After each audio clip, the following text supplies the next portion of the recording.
Welcome to the Macmillan Report. I'm Marilyn Wilkes, your host, and our guest is Daniel Magaziner, an assistant professor of history at Yale University. Professor Magaziner is an intellectual historian specializing in 20th century South Africa. In 2010, he published his first book, The Law and the Prophets, Black Consciousness in South Africa, a history of political thought in 1970s South Africa. Today we talk with Professor Magaziner about his new research project, tentatively titled On a Contested Canvas, Artists and the Art of Life in 20th Century South Africa. Well, welcome, Professor Magaziner. Thank you for having me. Let's begin with an overview of your book. Tell us about it. Well, I should first say that this book is as yet unwritten, so it is a potential book, and potentially what I hope that it will be is an intellectual history of black visual artists in South Africa from the 1920s until the 1980s, and looking primarily at painters and sculptors, and especially at people who consider themselves modern artists, which was a category that didn't really exist in South Africa, especially for Africans. There was a small white modern art scene, but not a very large African modern art scene. Okay. And so what I'm looking at are the intellectual experiences of those artists, their social experiences, their training, their education, and so on, during a period that stretches from the advent of segregation in South Africa in the early part of the 20th century until the 1980s, when the apartheid system that was the successor to that, the system of white minority rule in South Africa, was beginning to be taken apart. Okay. And how did the book come to be written, or how did you get the idea to write the book? The book in many ways grows out of my first projects. My first project was about activists, and student activists especially, and church activists in the 1970s, who developed a notion from the late 1960s into the early 1970s that the only appropriate response to apartheid was to be political across every facet of your being. You needed to think about politics always. You needed to be politically engaged always. And one of the results of that in the 1970s was the emergence of a very politically engaged art form. You saw people beginning to paint explicitly political themes. You saw people be able to write poetry that wasn't about love or anything like that, but instead was about oppression, about the experience of living in South Africa's townships, about dispossession and land alienation. You saw music that was explicitly political in its form and content. And one of the things I realized was that was all very fine and good, but what I had traced was a historical phenomenon by which activists became convinced that this was the only appropriate form of art that was out there. And when I looked at the literature on 20th century South African art, what I saw was that scholars had tended to always read it as if it was by nature and by definition political. They had in a sense allowed the reality of art as it came to exist in the 1970s and 1980s, they allowed that reality to influence how they explored the potential for art and during previous decades. This was not a coincidence, because much of the scholarship on South African art was written in the 1980s at a time when the art was avowedly political. So when scholars went to look at arts, they always focused on the political aspects of that art.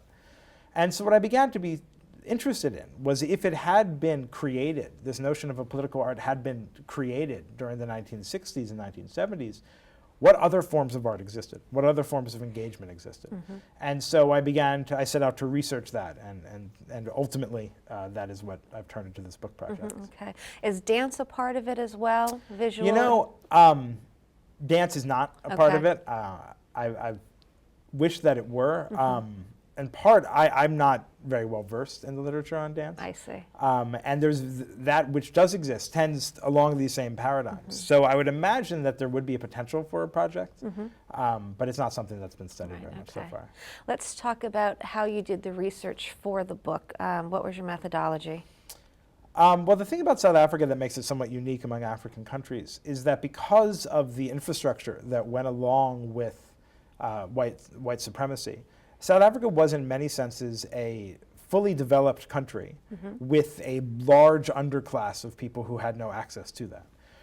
In terms of art, what that meant was that South Africa had museums, it had art galleries, it had art critics, it had all of these things stretching back to the 1920s and the 1930s. And because of that, as a result of that, along the way, there were a certain number of artists who emerged who get picked up by the media and who become relatively well known in their time and after the fact. And at first this is very few. Then it becomes more and more. And so what I was trying to do initially, my initial approach, was to try to figure out what sort of documentary record was left by these artists. And that's kind of an important innovation there, because much of the work that's done on artists tends to be focused on their works. Right. I'm very interested in their works. Their works are quite striking in many cases. But what I'm mostly interested in are their experiences up to that moment when they began to paint or began to sculpt. How it was that they were reflecting what had happened previously in the work that emerges. So I needed to find some other sources. Paintings tend to, you make an initial stroke and then you paint one on top of it. And so paintings present a completed picture, and I wanted to kind of disaggregate it and take it apart. So I went into museums, I went into art galleries, I went to the collections of private collectors, and I tried to find any documentary evidence that they have. And it was not the easiest task, because there's not very much of it. Right. There was very little coverage in white newspapers of black artists. Most newspapers tended to focus on white artists. They were for a white audience. And it was only in the 1960s, really, that black newspapers and black media began to pick up and cover black artists. So I spent a lot of time just trying to piece together a documentary record based on that. Were you looking for what their day-to-day lives were like up to the point they started to produce art? Day-to-day lives, to an extent. And the thing about it is that we do have a pretty extensive historiography on social experience in 20th century South Africa. So I can make general claims about their day-to-day existence. What we don't have as good a record on is how people responded to it, how people thought about it, and how they reflected on it. So what I was looking at was especially indications of their critical approach to their lives, how they understood what was happening. So I was trying to find comments in newspapers, say, that didn't make much sense, given what I know about social experience in 20th century South Africa. And I found a number of things that were surprising in that way, and that allowed me to kind of begin to make claims about the individual intellectual experience of these people. Which was what I was trying to get at initially. Were you able to speak to any living people? Okay. I did. As a 20th century historian, I'm fortunate because I am able to do interviews. Many of the people I'm most interested in lived very long lives, but died before I became interested in the subject, unfortunately. The period that I began to focus in most intently was the interwar period, the 1920s to the 1940s. And there was about 5 major self-conscious black modern artists during that time period. Many of them lived very long lives, but they died in the 1990s, which meant that I didn't ever have a chance to interview them. I've done interviews with people who came in later generations, artists especially in the 1960s and 1970s, and I'm currently working with researchers at the University of KwaZulu-Natal in South Africa to basically try and find more people to interview. And we were placing ads in newspapers and trying to expand our vision of who we could talk to for the project. Okay. So how does your work differ at this point from the other books and literature that are out there now? It differs in 2 ways, I think, depending on which literature we decide that we want to address. In terms of 20th century South African historiography, the literature written by historians about this time period that I'm covering, there's absolutely, or I should not say absolutely, that was a little bit overstated. There is very little coverage of anything other than politics. And when I say politics, I mean politics kind of writ large. I don't mean just political party maneuvering, the rise of resistance movements, but I mean those things that we associate as being inherently political. The economy, land alienation, forced removals of people, violence. These sorts of things that are the common stories we get in 20th century South Africa. There's very little about, or a good way I could explain it is this. Artists traveled for training and in search of source material. And they traveled on trains, they traveled on buses. We don't have any accounts of black experience in 20th century South Africa that talk about travel because you're trying to better yourself. What we have instead are more accounts of people traveling because they're forced to, because the government has told them they have to leave their homes, because the government because of the industries that exist that force them into migrant labor and so on. So in terms of 20th century historiography, there's very little on these sorts of people. In terms of art history, which is the other discipline I'm interested in, I already mentioned how I'm less interested in the works themselves, Right. although that is part of the project. Part of the problem with art history, as I see it, is they tend to think that that genius is this thing that travels from individual artists to individual artists to individual artists. And although there is a lot of material written on, say, these early Black modern artists I mentioned a minute ago, what happens is art history tends to elevate those single moments where one artist met another artist and to say that's what matters in their subsequent development. For me, I think I have a different approach. I'm trying to place these artists within a wider, a broader intellectual society, where there's lots of people who don't happen to become artists, but who are interested in ideas about creativity, who have ideas about what is the appropriate production of a creative individual in their time period in South Africa. And so what I try to do is widen that realm in which the arts exists. And so I do that by supplementing traditional art history resources with other forms of evidence. Such as what? Well, the biggest, I'll share a little research anecdote that might help illustrate what I'm trying to say here. Over the course of the 20th century, by the 1980s, I would say there were no more than 30 to 40 recognizable names in Black art. And that gave me very limited source space, as I discovered, as I was going through my research. I discovered that I was limited in terms of what I could say. And so what I tried to do was say, okay, how can we widen the category of artists? What we tend to see is those people who actually make sales, those people who get coverage in the newspaper, those become artists. But what I was thinking was that there are other people in society who think of themselves as interested in arts. Right. And so what I tried to do was figure out how to do that. And I got very fortunate at one point. I was reading a very short monograph written by one relatively well-known artist, a man named Dan Rahuate. And in it, there was a footnote that suggested that Rahuate had corresponded with someone I'd never heard of, a woman named Lorna Pearson, and that there existed somewhere at an archive in Durban, there existed a large correspondence file of correspondence between this man and this woman. And I never heard of her, but I figured I needed more evidence. So I would travel to Durban and I went there. What I discovered, in fact, was that Rahuate was corresponding with his former teacher, and that he had been trained by this woman, not to be an artist, but to be an art teacher in schools reserved for Africans under what was called Bantu education, which was the white minority's attempt to control African education beginning in the 1950s. And what I discovered was that that correspondence file was one of actually hundreds of correspondence files that existed between this woman, who was the head art teacher and principal of this school, and her students, many of whom never produced any artworks, but all of whom thought of themselves as artists. And they pursued that quest to be artists under the Bantu education system by trying to become art educators, because it was very hard to make it as an artist, but if you get someone to pay you, then you could try and make your way and have some time to do your own work. You must have been thrilled to have discovered that. It was a big moment. Yeah. It was a big moment. It was a very short trip. I was with my wife and my, at that point, 2-year-old daughter in Durban. And we had only planned a few days. And those days became frenetic days of illicit photocopying and picture taking. And then going back and asking permission to use all of those pictures and images that I'd collected, because I wasn't sure if I could get back. And actually I was able to go back and have been working through that archive, and that's become a major part of my project.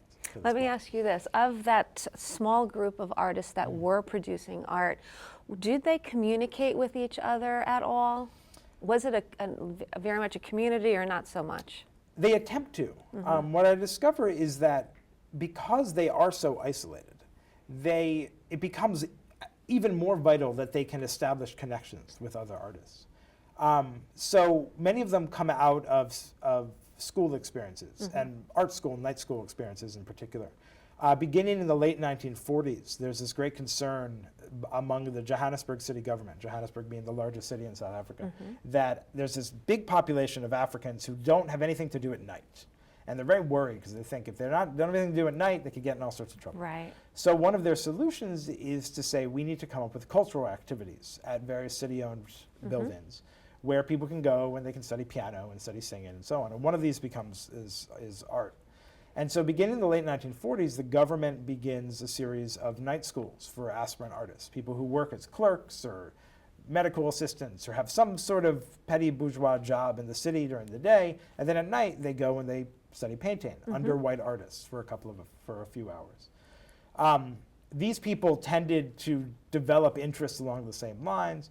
Their works tended to take on a very similar form, evidence of their training and so on. And so you see these little schools that emerge. And so one of the aspects of the project is tracing these little communities and how these communities are disseminated. Under apartheid, though, the government, this was a project that was kind of undertaken right before the apartheid government was developed. And one of the things that apartheid does is it further erodes Africans' access to city centers. So over the course of the 1950s and 1960s, these night schools eventually get shut down. They get shut down, and all art education gets focused instead on rural areas, in areas that are reserved for African residents. So one of the things that you increasingly see is the efforts to maintain a community of artists become more fraught, because artists are being trained further and further away from their homes, and then they're finding themselves more and more isolated. So I've tried to collect correspondence, tried to collect evidence of these connections that these artists are trying to maintain. Final question. I know the book is not complete yet, but have you been able to come to any conclusions? I'm playing around with some tentative conclusions. I have some conclusions in terms of how, if you look at artists, you see the history of 20th century South Africa differently, how the chronology is different, how the question of politics changes at various moments. And those are conclusions I think will be interesting to historians and to others. The conclusion I'm most excited about, and that I'm most, I should also say perhaps worried about, is a reassessment of intellectual life under apartheid. The general consensus had long been that, or in scholarship, that under apartheid no authentic intellectual life was possible. There was either the intellectual life of resisting the movement, which was a sort, which was of course authentic, but was limited, because then when apartheid ended, the question of what would happen with that political energy was left open. And then there was the idea that apartheid, because it controlled education, because it controlled culture to some extent, that it was limiting any authentic African intellectual creativity during this time period. What I've discovered is that that wasn't the case. What I've discovered is that under the system of Bantu education, which was oppressive, which was intellectually spurious in all sorts of ways, there existed elements of creativity, elements of freedom that teachers tried to cultivate. And so when looking at art education, I see the ways in which art educators were convinced that they were inculcating these values of individual creativity that were vital to being modern people in the 20th century. Not Africans, not South Africans, just people. It was part of being human. And that they were reading much wider than apartheid. They were reading John Dewey. They were thinking about all these really important ideas, but they were doing so under the aegis of the most perfect system of racial oppression that has ever existed. And so that's caused me to ask new questions about the potential for understanding apartheid. I mean, that is very curious, ironic. It's deeply ironic, and it's very problematic, because when I've mentioned it to people, people say, are you suggesting there's anything good in Bantu education, which is anathema. And I'm not suggesting there's anything good, but I'm suggesting that people made of the system things that we haven't yet accounted for. And that we need to account for what people made of the system, because then we can actually offer a more fair assessment. And I think as apartheid recedes into the past, and it's now been 18 years since the end of apartheid, people are beginning to wonder, okay, how else can we see the 20th century? Does it have to be just this analysis of racism, this analysis of state oppression? Can we begin to open new sorts of dialogues? And I think that my project hopefully will contribute to that overall project. Fascinating stuff. We'll look forward to your book. Thank you. For more information about Professor Magaziner and his work, please visit our website at yale.edu/Macmillan Report.